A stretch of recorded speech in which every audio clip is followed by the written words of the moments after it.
Our story today is called Athenaise. It was written by Kate Chopin. Here is Barbara Klein with the story.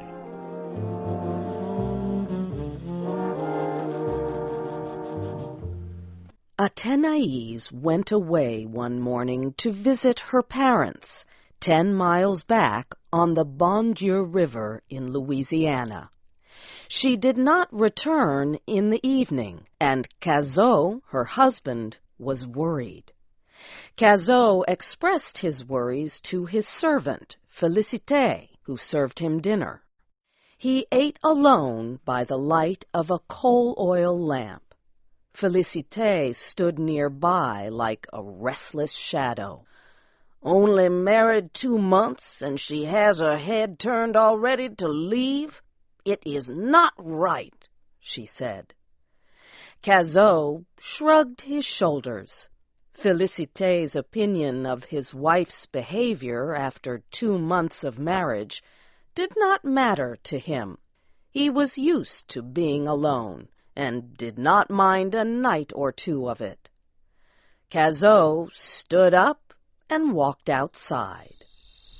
The night was beginning to deepen and gather black around the groups of trees in the yard. Far away, he could hear the sound of someone playing an accordion. Nearby, a baby was crying. Cazot's horse was waiting, saddled. He still had much farm work to do before bedtime. He did not have time to think about Athenaise, but he felt her absence like a deep pain.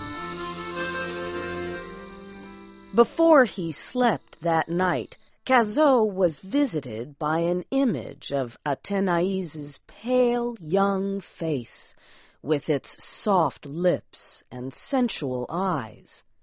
The marriage had been a mistake. He had only to look into her eyes to feel that, to sense her growing dislike of him.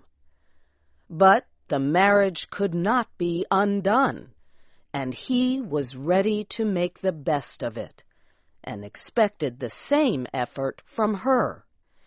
These sad thoughts kept Cazot awake far into the night. The moon was shining, and its pale light reached into the room. It was still outside, with no sound except the distant notes of the accordion.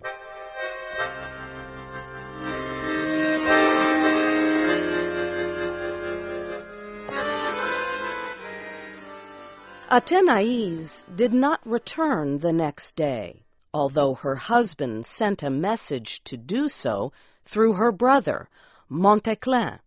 On the 3rd day, Cazot prepared his horse and went himself in search of her. Athénaise's parents, the Michets, lived in a large home owned by a trader who lived in town. The house was far too big for their use.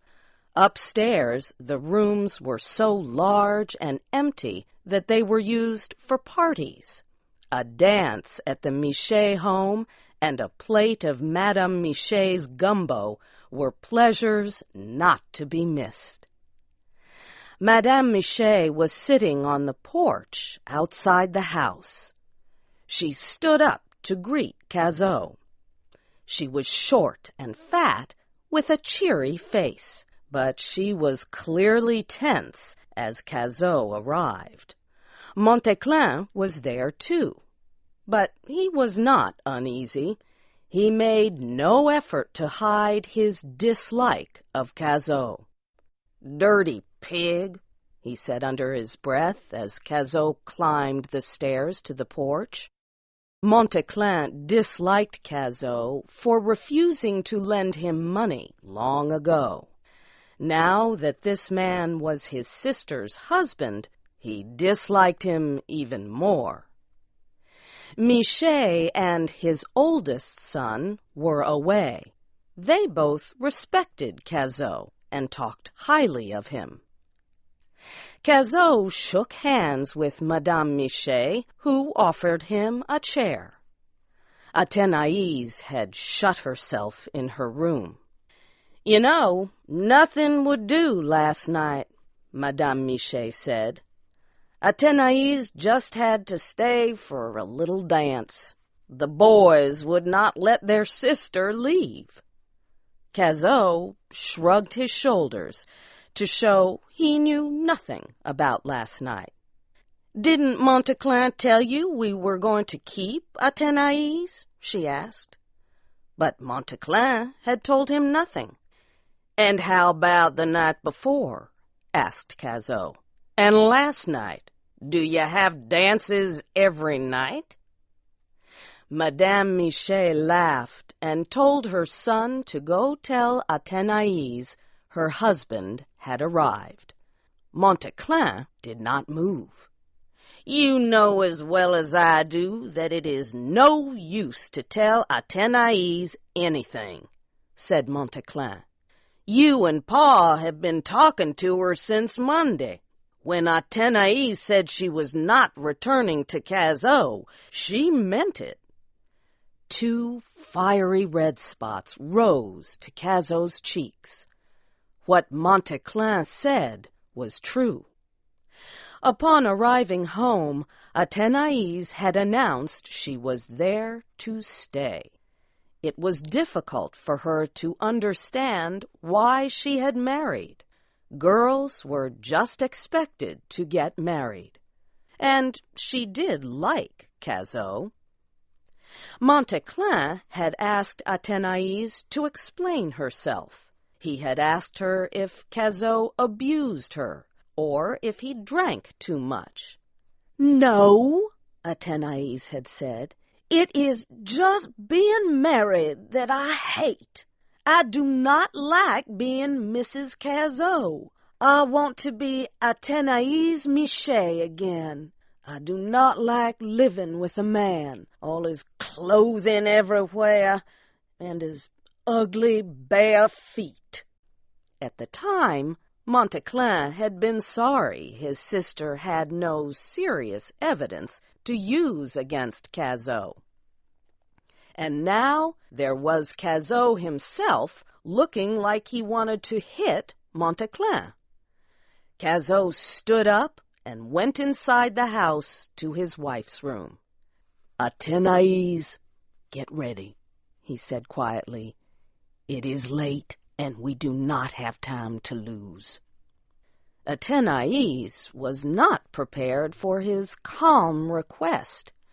She felt a sense of hopelessness about continuing to rebel against the idea of marriage. She gathered her hat and gloves. Then she walked downstairs past her brother and mother, got on her horse, and rode away. Cazot followed behind her. It was late when they reached home. Cazot once more ate dinner alone. Athenaise sat in her room crying.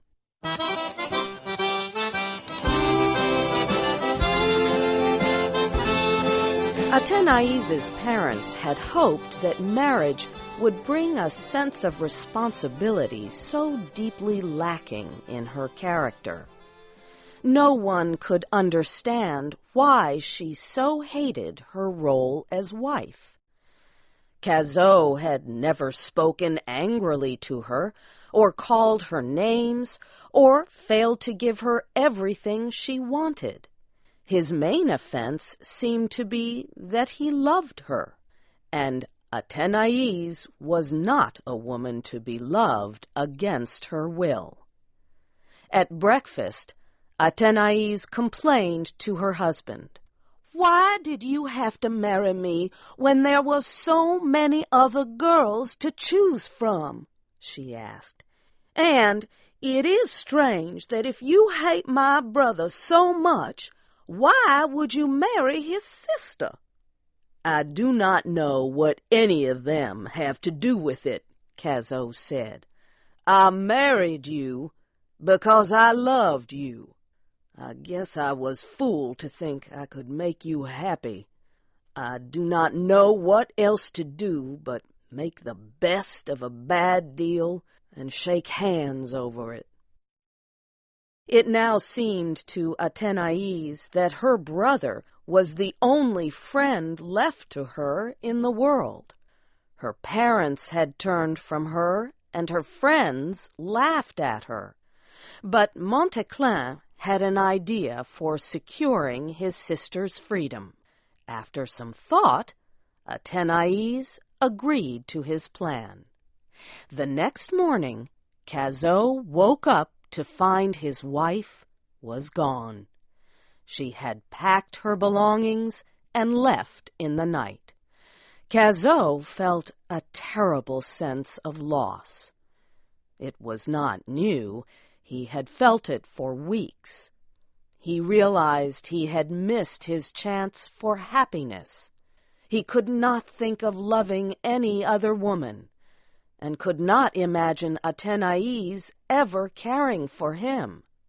He wrote her a letter stating that he did not want her back unless she returned of her own free will.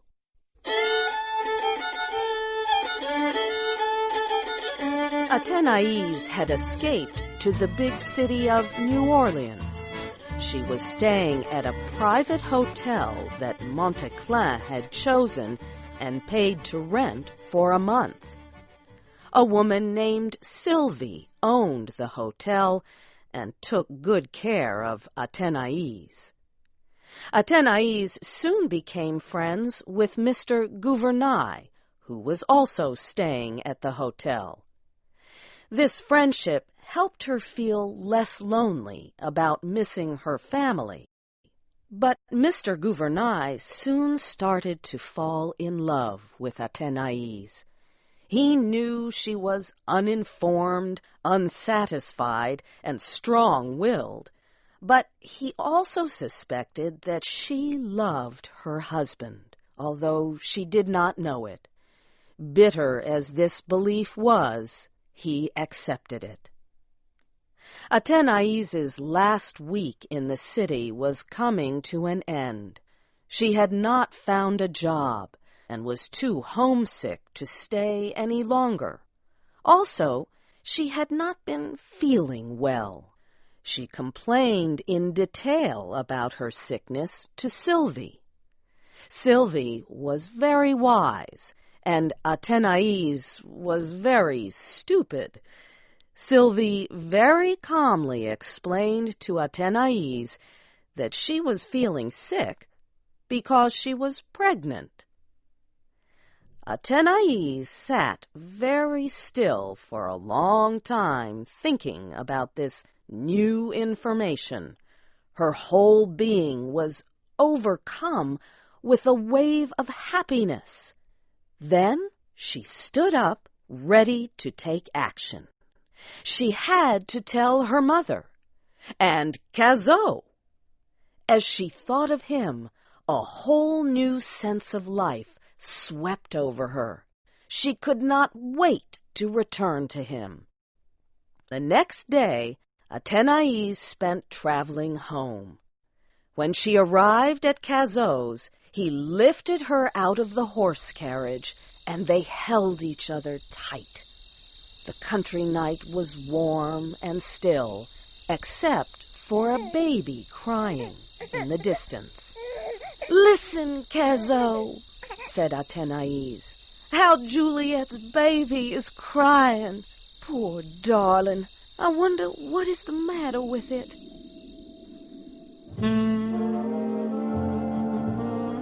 You have heard the story Athenaise by Kate Chopin. Your storyteller was Barbara Klein. This story was adapted and produced by Dana DeMond.